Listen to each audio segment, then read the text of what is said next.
Falso. Esto se debe a una errónea concepción que hay sobre todo en Occidente, que sitúa al judaísmo en la categoría de religiones abrahámicas, junto con el Islam y junto con el cristianismo.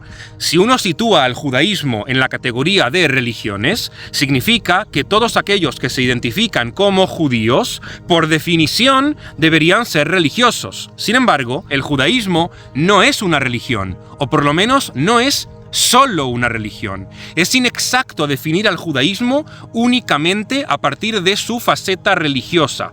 El judaísmo es tanto una identidad nacional como cultural, como religiosa, y por tanto se puede ser miembro del colectivo judío debido a que el individuo pertenece al pueblo judío, que es una nación histórica que tiene por lo menos 3000 años de antigüedad, y de este modo un judío puede ser judío debido a que se identifica a partir de la faceta nacional o cultural que tiene el judaísmo, incluso rechazando la faceta religiosa.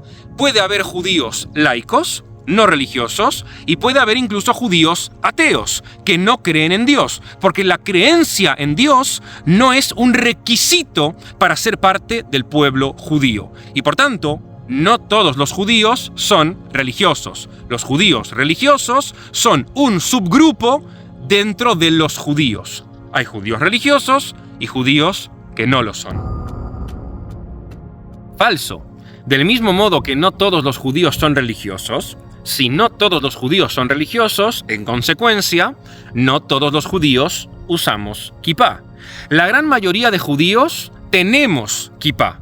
Por lo menos una, algunos incluso 2 o 3. ¿Dónde la tenemos? La tenemos en la mochila, la tenemos en el bolsillo, la tenemos en la casa. Y aquellos judíos que no son religiosos se la ponen únicamente cuando van a asistir a alguna ceremonia religiosa o cuando van a realizar alguna tradición que tenga algún vínculo religioso, como por ejemplo la bendición del vino antes de cenar en Shabbat, que no es algo que hagan solamente los judíos religiosos, porque como dije anteriormente, el judaísmo, al ser una identidad cultural, hay judíos que sin ser religiosos y por tanto sin usar kipá durante todo el día, durante toda la vida, en el momento en el que realizan esa ceremonia, porque se identifican con esa tradición desde un punto de vista cultural, histórico o tradicional, como es parte de la tradición judía cubrirse la cabeza en esos momentos, se la cubren para tales ocasiones, o para entrar a la sinagoga, o para entrar a un cementerio, o para asistir a una boda. El resto del tiempo,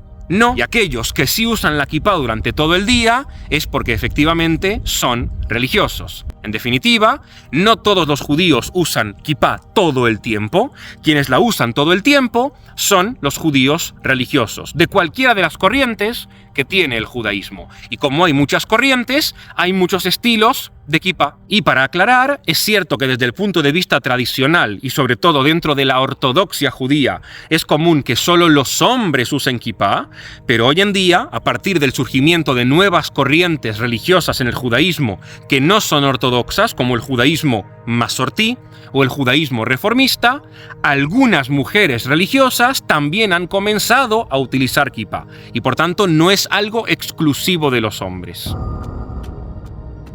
Falsísimo. Pero este además es peligroso, porque a diferencia de los dos primeros, que son mitos que la gente cree sobre los judíos, principalmente debido al desconocimiento, a la ignorancia que hay hoy en día en el mundo sobre lo que es el judaísmo, lo que somos los judíos, este mito es la base del antisemitismo moderno. Tiene su origen en los Protocolos de los Sabios de Sion, un panfleto antisemita escrito por la Rusia zarista a finales del siglo XIX, en donde atribuían a los judíos una especie de conspiración en donde se reunían en secreto para planificar cómo dominar el mundo. Hoy en día, este mito se manifiesta principalmente en la creencia de mucha gente que los judíos tenemos mucho poder en la banca, en la prensa, en Hollywood, en la política, en las finanzas. Esto es mentira. Los judíos somos el 0.2% de la población mundial y por tanto el poder que pueda tener el 0.2% de la población mundial en el mundo es ínfimo. ¿Qué es lo que sucede?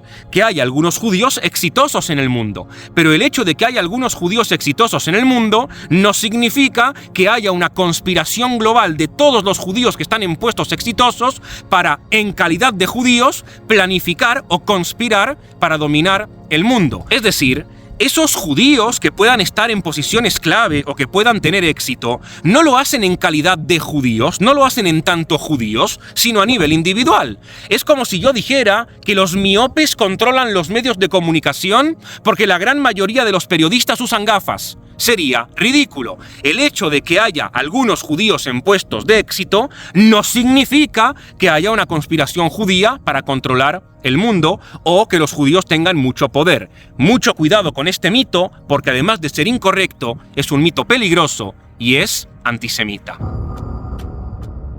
En realidad, los términos rezar y orar en el lenguaje hablado en castellano son sinónimos. De hecho, los utilizamos indistintamente como si fueran sinónimos. ¿Por qué de todos modos coloco este tema en este vídeo? Porque muchas veces me dejan en los comentarios que los judíos no rezan, los judíos oran. Y entonces, si nos vamos a buscar un poco realmente cuáles podrían ser las diferencias entre rezar y orar, podríamos decir que rezar es repetir de forma automática rezos que están ya escritos de forma establecida, como por ejemplo leer de un libro de rezos, o en el catolicismo rezar el Padre Nuestro o rezar el Ave María, que son rezos que siempre se rezan de la misma manera, y en cambio orar podría interpretarse como una especie de diálogo un poco más natural, un poco más espontáneo con Dios. En el judaísmo se reza y se ora. Los judíos sí rezan. De hecho, existe algo llamado el Sidur, que es el libro de rezos, en donde están escritos los rezos. El judío se levanta a la mañana y el que es religioso va a rezar a la sinagoga, abre el libro y reza lo que está escrito. Eso es rezar, del mismo modo que hacen los católicos cuando rezan el Padre Nuestro o el Ave María. Y en cambio, también existe algo que se llama Tfilat Yehid, que es la oración individual, que consiste en que cada judío, de forma personal, de forma íntima con Dios, puede también establecer un diálogo con Dios de manera natural, de manera espontánea. Es decir que los judíos no rezan es falso. Los judíos rezan y también oran. Esto tampoco es cierto, pero lo quiero explicar. El pueblo judío tiene un libro histórico que se llama el Tanaj, que es el equivalente al Antiguo Testamento protestante. El Antiguo Testamento protestante y el Antiguo Testamento católico no son lo mismo. El Antiguo Testamento católico tiene libros agregados que son los deuterocanónicos, que no están en el Antiguo Testamento protestante y por tanto tampoco están en el Tanaj. Pero es que además, el pueblo judío en la actualidad sigue un tipo de judaísmo que es el judaísmo rabínico, es decir, cree tanto en la tradición escrita como en la tradición oral. Esa tradición oral se ha puesto por escrito en un libro que se llama el Talmud, que es la obra magna del judaísmo rabínico, en donde están explicados todos los mandamientos de la Torá escrita. En la Torá escrita están los 613 mandamientos, pero su aplicación práctica y las discusiones rabínicas sobre cuál es la manera correcta de ponerlos en práctica, todo eso se encuentra en el Talmud. Esto significa que en la actualidad el judaísmo se basa principalmente en el Talmud. Es cierto que el origen del judaísmo se encuentra en el Tanaj, que es lo que el cristianismo llama el Antiguo Testamento o parte del Antiguo Testamento, pero hoy en día el judaísmo rabínico, cuando quiere saber cuál es la aplicación práctica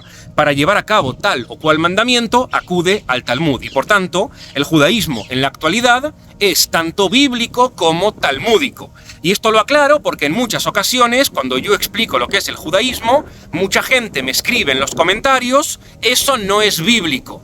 Ya sé que eso no es bíblico, porque en el judaísmo hay tradiciones orales. El judaísmo no cree en la sola escritura, cree también en la tradición oral. Y esa tradición oral está hoy en día, por escrito, en un libro que se llama Talmud. El judaísmo es tanto talmúdico como bíblico. Este es otro mito antisemita, difundido por los antisemitas a lo largo de los siglos, y hoy en día cualquier persona que tenga acceso a Internet puede buscar este tipo de información en Google y hay un montón de páginas antisemitas que escriben traducciones falsas del Talmud o incluso citas inventadas del Talmud que no existen, en donde dice que los judíos en la época del Talmud, es decir, los sabios que escribieron el Talmud, insultan a los no judíos y sobre todo a los cristianos. Esto es falso.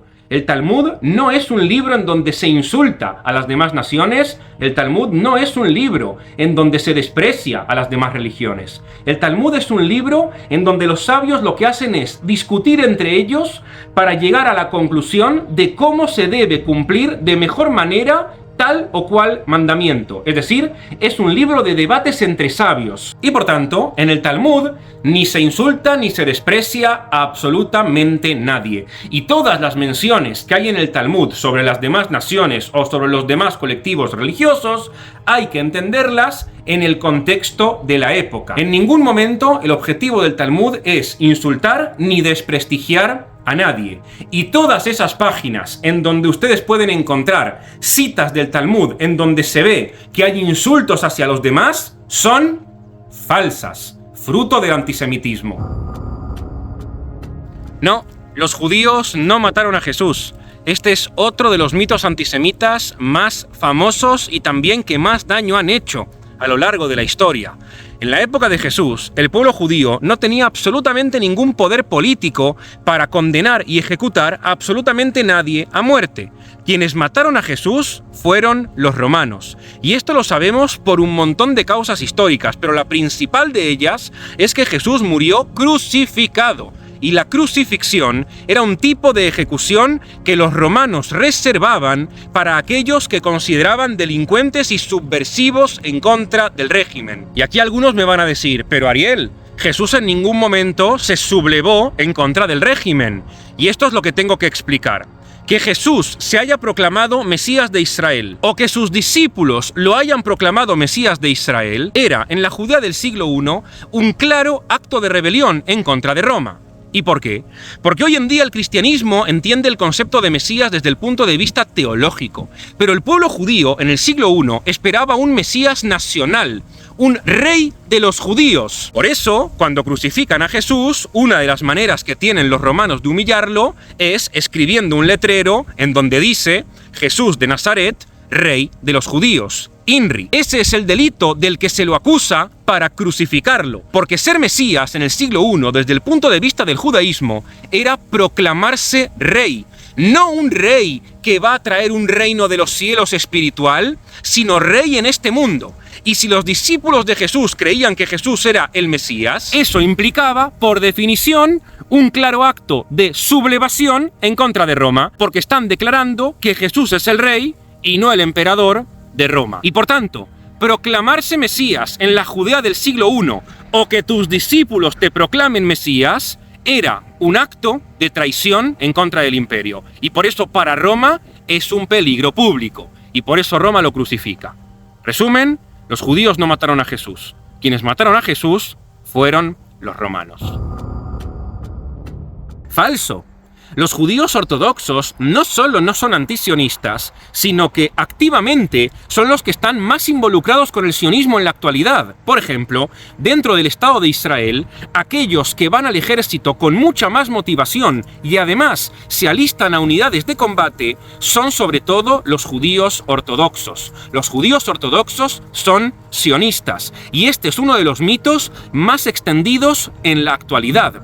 ¿De dónde surge el mito? El mito surge porque dentro del grupo de los judíos ortodoxos hay un subgrupo que es el de los ultraortodoxos, que tampoco son antisionistas. Hoy en día, la gran mayoría de los ultraortodoxos se definen como sionistas y aceptan la existencia del Estado de Israel. ¿Qué es lo que pasa?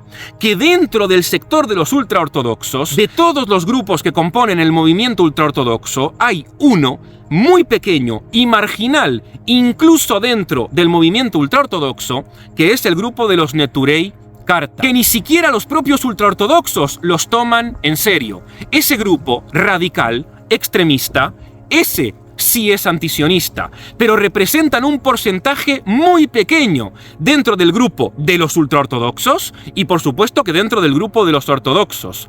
Que haya un grupo minúsculo de ultraortodoxos que no son sionistas hasta el punto de que se manifiestan con las banderas palestinas y queman banderas de Israel, en absoluto significa que todo el colectivo sea antisionista.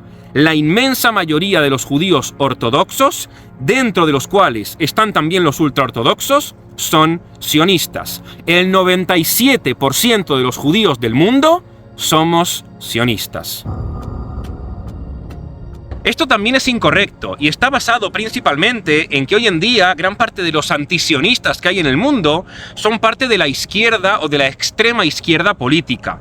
Ellos vienen y dicen, ¿cómo es posible que los sionistas históricos, como el sionismo socialista o el sionismo revisionista, sean sionistas que no creen en Dios, pero en cambio sí creen que Dios les prometió la tierra prometida y por tanto llegaron desde Europa a la Palestina histórica y la ocuparon?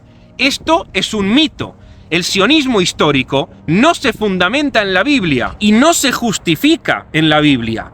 El motivo por el cual el movimiento sionista, cuando decide que es necesario crear un Estado judío, un hogar nacional para proteger al pueblo judío, del mismo modo que las demás naciones en Europa se estaban constituyendo como Estado-nación y escogen la tierra de Israel, es por una cuestión histórica.